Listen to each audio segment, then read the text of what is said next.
Сот департаменти менен сот аткарчылардын ишмердүүлүгүнө өзгөчө көңүл буруунун мезгили келди.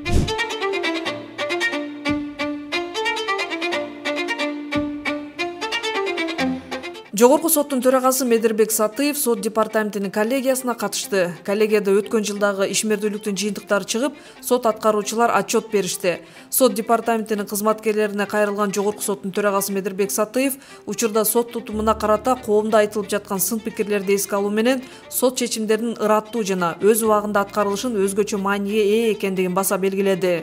Бүгүнкү күндө сот системасына карата сын пикирлер көчөп, сот департаменти менен сот аткарчылардын ишмердүүлүгүнө өзгөчө көңүл буруунун мезгили келди. Сот адилеттигине болгон элдин ишенимин жогорулатуу, жарандардын укуктарын коргоодо ар бириңер өз салымыңыздарды кошууга милдеттүүсүздөр. Төрага ошондой эле аймактарга болгон сапарларда айрым сот аткаруучулардын мыйзам талаптарын жетиштүү деңгээлде билбестиги, иш кагаздарын жүргүзүүдөгү тартип бузуулар жана жарандарга карата орой мамиле жасоо фактылары аныкталгандыгын билдирди. Аймактарды кыдырганда айрым сот аткарчылардын аткаруу өндүрүшүнүн негиздерин билбегенине, иш кагаздарынын тартибин сакталбаганына, жарандарга орой мамиле кылган учурларга күбө болдум. Эмгек тартибинин сакталбаганы, мамлекеттик милдеттердин жеке иштерге алмашып калган фактылар бар. Бул үчүн улук сот аткарчылар жана облустук бөлүм башчылары жооп. Мындай учурлар сот системасынын жалпы аброюна терс таасирин тийгизип жаткандыгын айтып, жоопкерчиликти биринчи кезекте улук сот аткаруучулар жана облустук бөлүмдөрдүн жетекчилери тартышы керектигин айтты. Ошол менен катар өткөн жылдын жыйынтыгы менен ишинде көрсөткүчтөрү төмөн болгон сот аткаруучулардын ишин сынга алды. Төрага аткаруу иштерин атайын создуктуруп жаткан учурлар дагы бар экендигин айтты. Сиз көзөмөлдөшүңүз керек беле? Эмне үчүн төмөн болду? Сот аткаруучуңуздун көрсөткүчү төмөн болгон себеби ал киши ошол жылдын башында больничныйга чыккан бирөө. Жылдын башында чыккан, анан 2-3 ай ооруп калды да, ооруганына байланыштуу. Ал учурда эмне болот? Хорошо, ал ооруп калды, 3 ай больничныйга чыгып кетиптир. Аткаруу өндүрүш ошойдон жата берди. Жок, башка передача болобу? Башка сот аткаруучуларга берип, чогуу жардамдашып иштеп аттык ошо. Өзүңүздү көрсөткүчү канча? Менде ноутбуктун алдым жакта. Эмнеге бар? Сизде? Значит, сиз даяр эмессиз. Жок, даяр элем, просто алдым. Эмеде. Кана?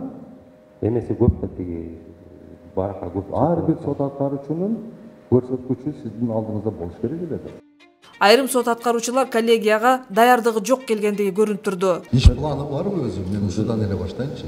24 бар. Боюнча иш планы барбы? Кана көрсөтүңүздөрчү. Жок, мен алып келген бетим калгандарды. Ал эми сот департаментинин директору Урмат Кожомбердиев 2024-жылдагы негизги көрсөткүчтөрдү сунуштап, сот аткаруучулардын дарегине 1315 даттануу түшкөндүгүн билдирди. Айрыкча алимент өндүрүү иштеринин саны көп болгону менен аткарылышы төмөн бойдон калууда. Мына биздин мыйзам, сот аткаруучулардын мыйзамы бар эмеспи? Ошол жерде 100дөн ашык статья бар. Ошол статьянын силер ашып кетсе бир 5-6 статьясын колдоносуңар, калганын окубайсыңар. Мына сунушту бересиңер, сунушка жазасыңар, ограничение деп ограничениени колдоносуңар, башка статьяны колдонбойсуңар. Силер мына өндүрүп алуучунун дагы карызгордун дагы права и обязанности деген бар эмеспи? Силер только обязанности билесиңер, правасын карабайсыңар. Бизге мына сот департаментке мага күнүнө жок дегенде 3 киши келип, именно ошол боюнча келет. Нам не разъяснены права деп келишет. Биздин укугубузду сот аткаруучулар мыйзам чегинде караган жок деп. Анан этика жагынан көп кайрылат.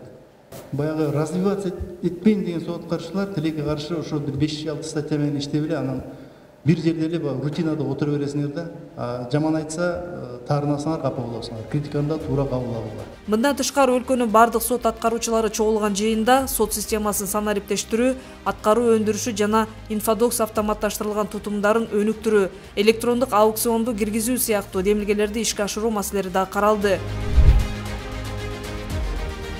Жыйынтыгында коллегиянын чечими менен Кыргыз Республикасынын Жогорку сотуна караштуу сот департаментинин структуралык жана аймактык бөлүмдөрүнүн башчыларын, аймактык башкармалыктардын башчыларынын, ошондой эле Адилет сот жана Фемида пансионаты мекемесинин башчыларынын 2024 жыл ичинде жүргүзгөн иштер боюнча берилген отчеттору кемчиликтер менен кабыл алынды.